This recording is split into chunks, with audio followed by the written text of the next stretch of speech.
Tshiṅwe tshifhinga ni ite ni tshi ḓi tendela u fhiriwa nga zwithu ni ri hezwi zwithu khou dzhena khazwo zwi nga ḓivha zwi zwavhuḓi kana zwi si zwavhuḓi. Ndi u tou sedza fhedzi uri arali ni khou dzhena kha hezwo zwithu nga hetshi tshifhinga a zwi nga ḓo ni humisela murahu kha zwiṅwe na, a ni nga ḓo dzhena khazwo nga maṱaṱana na fhedza ni tshi vho dzhena khakhathini, na fhedza ni tshi vho ḓi vhangela mathada ane a ḓo dzhia tshifhinga tshilapfhu uri ni a tandulule. Zwino musi muthu ndi tshi dzhia dziṅwe dzi decision ndi a sedza uri kha tshifhinga tshiḓaho dzi ḓo vha dzo mmbea fhethu hune ha vha ngafhi. Ni nga ḓi dzi dzhia dzi decision na ḓi vhudza zwo ri hezwi zwo naka vhutshiloni hanga ndi a zwi tama, ndi tama zwi tshi bvelela fhedzi ndi khou zwi shelva na zwi shelva. Muṅwe muthu a nga si pfhesese uri ndi ngani ini no shelva hezwo zwithu fhedzi inwi muṋe ni vha ni khou zwi ḓivha ngauri muthu ane a vha a eṱhe a tshi khou humbula nga mafhungo aṋu ndi inwi muṋe. Zwino muthu ane a nga dzudzanya mafhungo aṋu best ndi inwi muṋe. Ni ḓi tou ṱoḓa vho tsivhudzo u bva kha vhaṅwe vhathu.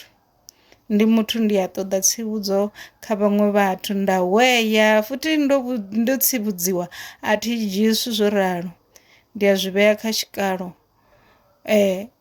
against zwine vhutshilo hanga vha zwone.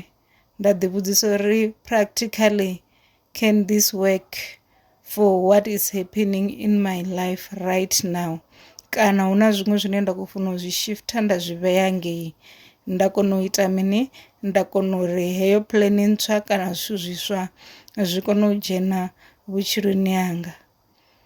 Tani ni tshi guda u ḓi itisa u nga ri ni delayed vhutshiloni, a ni khou gidima nga luvhilo lune vhaṅwe vha khou gidima ngalo ngauri zwi a thusa u sa dzhia dzi shortcut. Shortcut nnzhi dzi isa vhathu milingoni, ndi khou amba shortcut dza vhukuma dza literal dza nḓilani, dzi isa vhathu milingoni, dzi isa vhathu khomboni, dzi a xedza shortcut vhunzhi hadzo. Arali u sathu vhuya wa fhira afho wa decide u dzhia shortcut u ya xela. Zwino muthu a songo dzhia shortcut, vheani mafhungo aṋu ṱafulani, ni a dzhiele tshiṅwiwa ni dzule fhasi ni a dzudzanye. No no wana advice dzoṱhe, muthu u a dzhia advice yes, but a zwi ambi zwori hezwinoni o vhudziwa advice ndi iṅwe na iṅwe ine a ḓo i shumisa.